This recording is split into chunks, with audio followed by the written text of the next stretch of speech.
నరసరావుపేట అభివృద్ధి లక్ష్యమన్నారు ఎమ్మెల్యే చెదలవాడ అరవింద్ బాబు. ప్రభుత్వం ఏర్పడిన 100 రోజుల్లో నియోజకవర్గ అభివృద్ధికి పూర్తి స్థాయిలో ముందుకు దూసుకుపోతున్నామన్నారు. గడిచిన 5 ఏళ్లలో ఎన్నో పోరాటాలు చేసి ప్రజల కష్టసుఖాల్లో పాలు పంచుకున్నామన్నారు. 20 ఏళ్ల తర్వాత భారీ మెజారిటీతో నరసరావుపేట గడ్డపై టీడీపీ జెండా ఎగురవేశామన్నారు. ఇసుక, ల్యాండ్ మాఫియా, పేకాట, కోడి పందాలు వంటి వాటిపై ఉక్కుపాదం మోపుతామన్నారు. మాజీ ఎమ్మెల్యే గోపిరెడ్డి శ్రీనివాసరెడ్డి ఆక్రమించుకున్న ప్రభుత్వ భూములపై విచారణ జరిపి తగిన చర్యలు తీసుకుంటున్నామన్న ఎమ్మెల్యే చెదలవాడ అరవింద్ బాబు. కిరాయి గుండాలను కానీ, గుట్కా, మద్యాన్ని కానీ, గంజాయి, పేకాట, కోడి పందాలు ఇట్లాంటివి కూడా ఎక్కడా లేకుండా ఉక్కుపాదం మోపమని పోలీసు అధికారులకి మరి చెప్పడం జరిగింది. పోలీస్ వ్యవస్థకి లా అండ్ ఆర్డర్ పూర్తిగా స్వేచ్ఛ ఇవ్వడం జరిగింది. ఎక్కడ మరి ఇటువంటి జోదాలు కానీ ఇట్లాంటి జరుగుతుంటే మాత్రం ఉక్కుపాదం మోపమని చెప్పడం జరిగింది.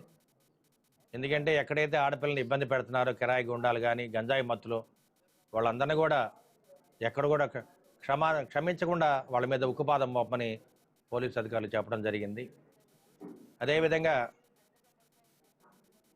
మా నాయకులు కానీ, కార్యకర్తలు కానీ, ఇంకెవరైనా కానీ కిరాయి గుండాలు కానీ, రౌడీ షీటర్లు కానీ, ఎవరైనా వ్యాపారస్తులు కానీ ఎవరన్నా ఇబ్బంది పెట్టి వేధిస్తుంటే నా దృష్టికి తెమ్మనమని చెప్పాను.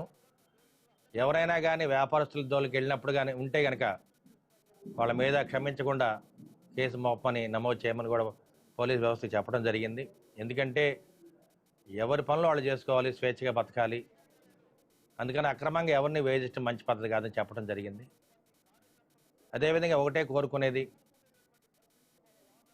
ఇవాళ నర్సాపేట అసెంబ్లీ సెగ్మెంట్లో ప్రశాంతమైన వాతావరణం ఉండాలి, కిరాయి గుండాలు లేకుండా ఉండాలి, గుట్కా కానీ గంజాయి మద్యం ఇట్లాంటివి లేకుండా ఉక్కుపాదం మోపాలి.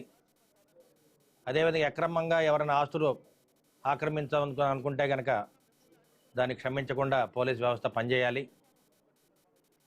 అదేవిధంగా కొంతమంది వ్యాపారస్తులు కానీ కిరాయి గుండాలు మద్యం షాపుల మీద, బార్ అండ్ రెస్టారెంట్ మీద పడి వాటిని దోచుకుందామని అక్రమంగా వాళ్ళని భయపెట్టి వాళ్ళని ఖాళీ చేద్దామని కానీ ప్రయత్నం చేస్తే ప్రభుత్వం ఊరుకోదు, చట్టపరమైన చర్యలు తీసుకుంటారు.